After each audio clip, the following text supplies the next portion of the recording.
अस्सलामुअलैकुम रहमतुल्लाहि व बरकातुहू। आज एक और बच्चा कुरान शरीफ को शुरू किया है।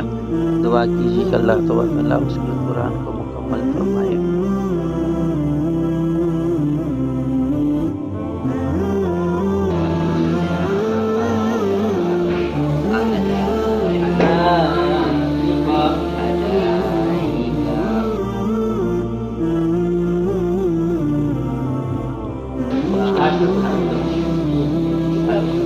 अब स्टार्ट।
যে খাও পুরা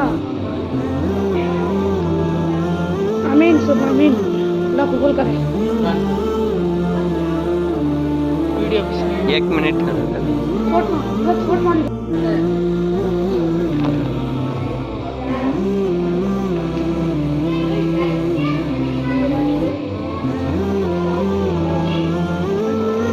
खाली डब्बा डालो।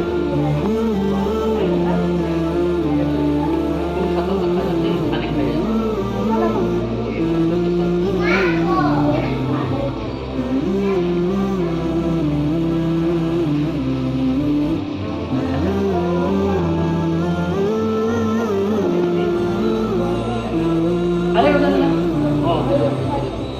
उसमें आगे से खोल के दिखा दो। वो खोला खोला जल्दी हो। हजरत की नसीब फ्रेश है। आँख है ना अरे यार